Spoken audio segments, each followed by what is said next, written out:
Hello everyone, I hope all of you are doing great. Well, जैसे कि मैंने आपको ओरिएंटेशन में बताया था कि बीटी, एफबीटी और प्रीवियसली नोन एज F1 के सिलेबस में हमारे पास ए से लेके एफ तक देर आर 6 सिलेबस एरियाज। तो जो सिलेबस एरिया एफ है उससे भी 10 to 15 मार्क का पेपर आना है। 15 से ज्यादा का भी आ सकता है, बट मिनिमम 10 मार्क का पेपर तो आएगा ही आएगा। अब ये सिलेबस एरिया एफ की कमाल बात ये that there is one chapter only, और वो चैप्टर है हमारे सीक्वेंस के accordingly chapter number 24।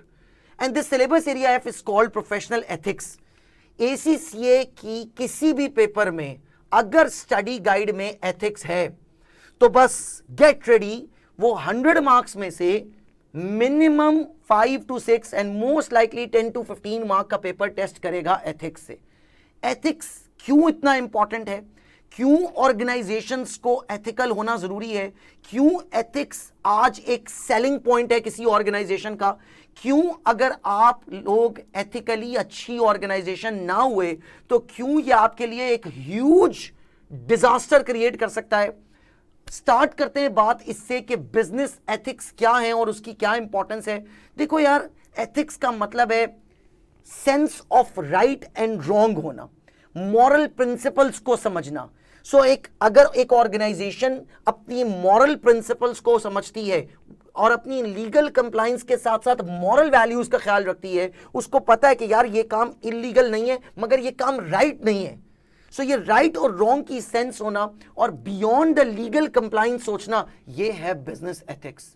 Business ethics से क्या होता है, एथिकल वैल्यूज को कैसे अप्लाई किया जाता है, उससे बिजनेस को क्या फर्क पड़ता है, इन चीजों को जरा डिटेल में आज की क्लास में डिस्कस करते हैं।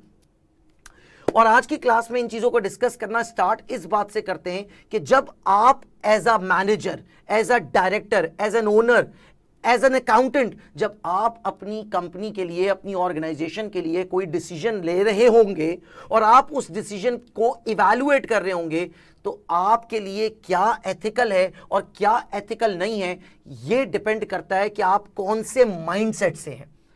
माइंडसेट नंबर 1, कुछ लोग कहते हैं यार कॉन्सिक्वेंसेस को देखो, जो तुम एक्शन ले रहे हो, अगर वो एक्शन गलत है, ऑन पेपर सुनने में गलत है, देखने में गलत है, लेकिन उस एक्शन के कॉन्सिक्वेंसेस अच्छे हैं और ठीक है, तो बस ये एक एथिकल डिसीजन है और ये एक एथिकल एक्शन है।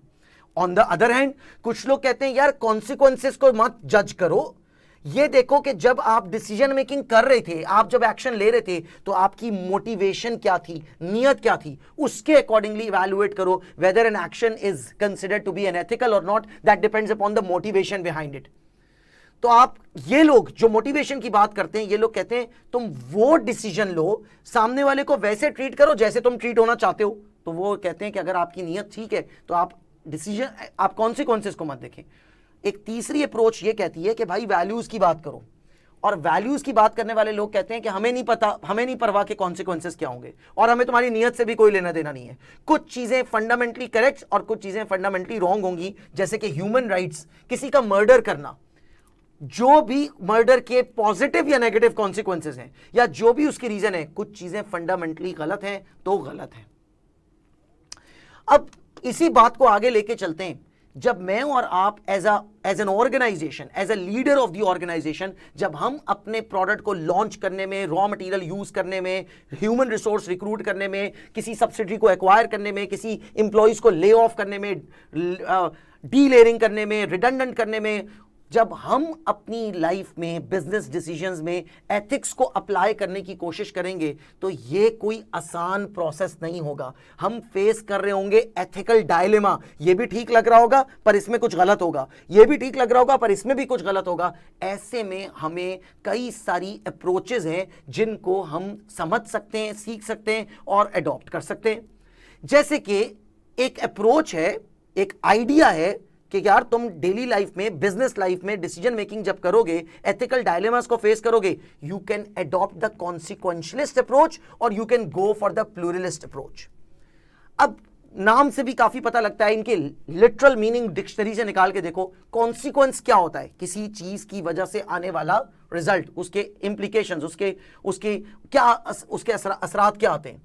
कॉन्सिक्वेंशलिस्ट अप्रोच वाले लोग, इस थ्योरी के मानने वाले लोग ये कहते हैं कि आप जब किसी डिसीजन को इवैल्यूएट कर रहे होंगे और जब आप राइट और रॉन्ग को इवैल्यूएट कर रहे होंगे और ये समझ रहे होंगे कि ये ठीक है या गलत है, इसको करना चाहिए या नहीं करना चाहिए, तो आपका वो डिसीजन एथिकल है as long as the outcome is right. If the outcome is right, the action itself is irrelevant. हम नहीं सोच रहे, हम नहीं जज कर रहे एक्शन को, एक्शन गलत था लेकिन उसका नतीजा अच्छा निकला, it means we are going to treat it as an ethical decision. Why? क्योंकि हम किस पे चल रहे हैं, consequentialist approach पे चल रहे हैं. So for example, let me give you a quick example on that. अगर मैंने चोरी की, ओके, सुन के किसी को लगेगा बुरा है, फंडामेंटली गलत है.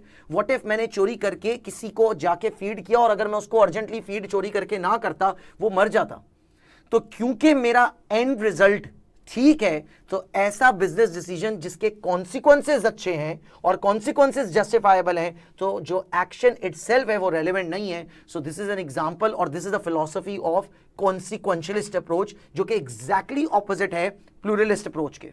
ओके, अब ये जो कॉन्सिक्वेंशियलिस्ट अप्रोच है, इसी को फर्दर डिस्कस करते हैं. माइंड यू, कॉन्सिक्वेंशियलिस्ट अप्रोच वाले क्या कह रहे हैं कि अगर आउटकम फेवरेबल है, आउटकम जायज है, मुनासिब है, ठीक है, एथिकल है, तो डिसीजन एक्शन इटसेल्फ इररेलेवेंट है और डिसीजन को एथिकल ट्रीट करना है. अभी मैं प्लूरलिस्ट पे नहीं जा रहा, let's discuss some details regarding the consequentialist approach. और कहते हैं कि कॉन्सिक्वेंशियलिस्ट अप्रोच को फर्दर दो पोर्शंस में डिवाइड किया जा सकता है. क्या क्या? इगोइज्म और इगोइज्म के बाद यूटिलिटेरियनिज्म.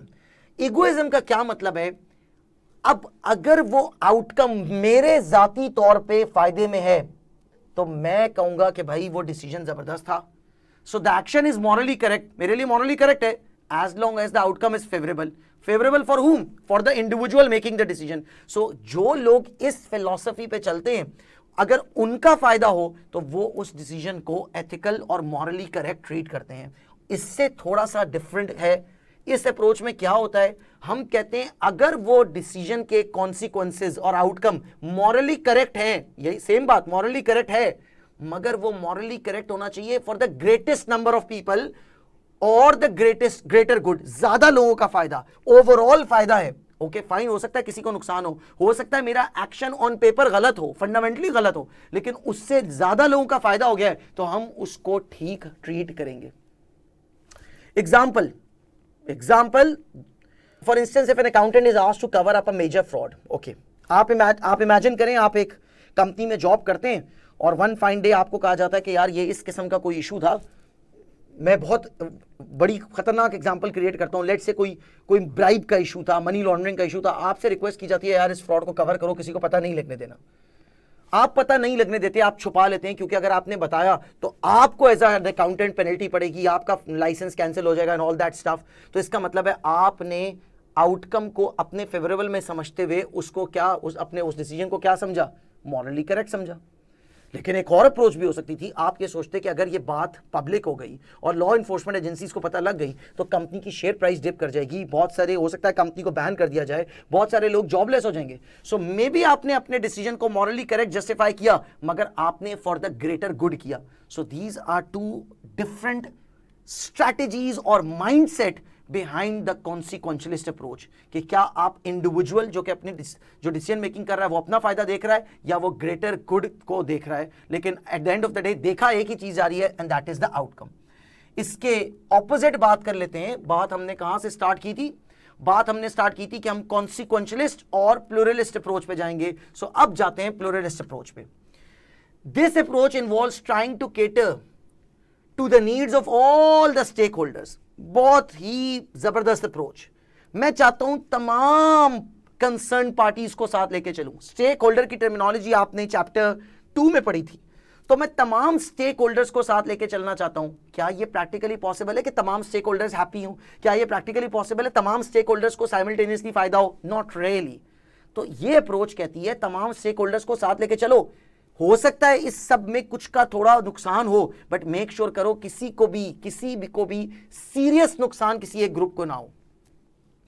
सो इसका मतलब ये, एग्जांपल, एक माइनिंग कंपनी ने कहा कि हमें एक्स जगह पे माइनिंग करनी है और इससे बहुत सारी जॉब्स क्रिएट होंगी और कंपनी का भी फायदा होगा, शेयर होल्डर्स को भी प्रॉफिट मिलेगा. But at the same time उस जगह की, कम्युनिटी या वहां के लोगों का हो सकता है कोई हेल्थ को नुकसान हो।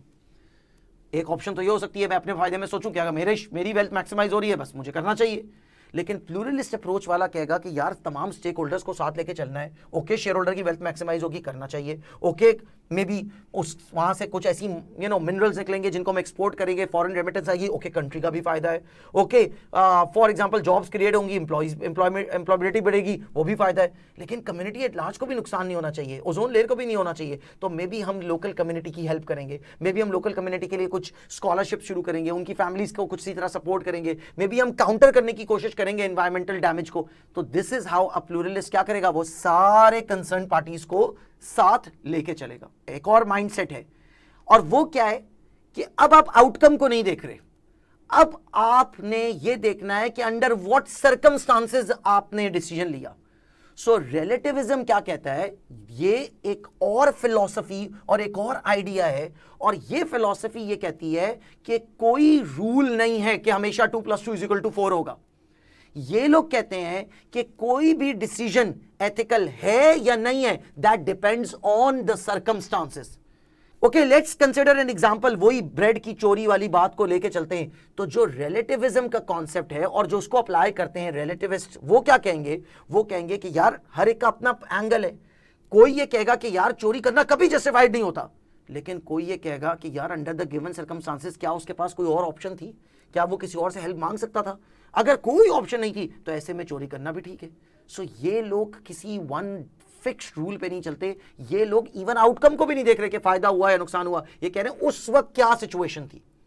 सो relativism's greatest strength is that कि ये different people, different culture, different situation, different time of the day, different situation, इन सब चीजों को केटर करती है, यानी ये ओवरऑल सिचुएशन को एनालिसिस करती है। मगर एट द सेम टाइम जो लोग इसके अगेंस्ट हैं वो ये कहते हैं कि लोग इस फिलॉसफी को यूज करके अनएथिकल एक्टिविटीज को सिचुएशन के कवर में डाल के अब गलत अनएथिकल एक्टिविटीज करते हैं और अपने आप को जस्टिफाई कर लेते हैं कि भाई सिचुएशन ऐसी थी, क्या करें। होते वो अनएथिकल लोग हैं, काम अनएथिकल कर रहे होते हैं, उनकी इंटेंशन भी गलत होती है, लेकिन अपने आप को डिफेंड कर लेते हैं किस तरह से कि जी और कोई ऑप्शन नहीं थी। इसके बाद रिलेटिविज्म के बाद आ जाती है एब्सोल्यूटिज्म। यहां पे कोई एज सच डाउट नहीं है। दिस अप्रोच टू एथिक्स और use that certain actions are inherently right और रॉन्ग। चोरी करना गलत है, गलत है। मर्डर करना गलत है, गलत है। रिश्वत देना गलत है, गलत है। ये लोग, आपने 1 लाख रुपए की रिश्वत ली जिससे शेयर होल्डर्स का 1 करोड़ का फायदा होगा, बहुत सारी जॉब्स क्रिएट होंगी, गवर्नमेंट का फायदा होगा, ये लोग कहेंगे नो, जब ब्राइब देना गलत है तो गलत है, end of the debate. For example, absolutists would regard the taking of human life as entirely unacceptable, regardless of the context. किसी भी context में किसी इंसानी जान को लेना बिल्कुल ठीक नहीं है, not even in self defense। वो कहेंगे कि नहीं भाई, नहीं, वो जो गलत है वो गलत है। So ये एक ऐसी अप्रोच है जो एक स्ट्रिक्ट स्टांस लेती है, और इस अप्रोच का फायदा ये, इसमें क्लैरिटी बहुत है। इसमें हमें ये कंफ्यूजन नहीं है कि यार ये ठीक है या नहीं ठीक, डिबेट नहीं है, क्योंकि बस जो चीजें गलत है हार्ड लाइन है, जो गलत है वो गलत है, जो ठीक है वो ठीक है। So this is absolutism. तो यार ये सब कुछ जो आपको पढ़ाया गया, ये ऑर्गेनाइजेशन के लिए बहुत इंपॉर्टेंट है, इंडिविजुअल्स के लिए भी बहुत इंपॉर्टेंट है। ऑर्गेनाइजेशंस के लिए इसलिए इंपॉर्टेंट है क्योंकि अगर एक ऑर्गेनाइजेशन गुड एथिक्स और इन चीजों को फॉलो करेगी तो ये कंपनी का सेलिंग पॉइंट होगा, उसका एक सॉफ्ट इमेज क्रिएट होगा, and as a result of that company would be able to maximise the profitability. ऐसी ऑर्गेनाइजेशंस अपने आप को सेल कर पाएंगी कि यार क्योंकि हम एथिक्स को फॉलो करते हैं और एथिकल वैल्यूज पे चलते हैं, तो उनकी कॉर्पोरेट गवर्नेंस की बेस्ट प्रैक्टिसेस होंगी और ये उनका सेलिंग पॉइंट बनेगा, ये उनको एक कंपैरेटिव एडवांटेज भी दिला सकता है। इन्वेस्टर्स और एम्प्लॉइज भी ऐसी ऑर्गेनाइजेशन में काम करना पसंद करते हैं जो एथिकल होती हैं। अगर आपको अपॉर्चुनिटी दी जाए कंपनी ए और कंपनी बी में जॉब करने की, और मैं माना कंपनी बी में आपको सैलरी स्लाइटली 10-20% ज़्यादा भी मिल रही है, 30% ज़्यादा है, लेकिन आपको पता लगे कि कंपनी बी की एक्टिविटीज़ और डिसीजंस बिल्कुल एथिकल नहीं होते, you will probably pursue company A. तो इसलिए आप अच्छे एम्प्लॉइज अट्रैक्ट करते हैं, इन्वेस्टर्स का कॉन्फिडेंस होता है। So ethics are extremely important for the organisation. Let's talk about individuals.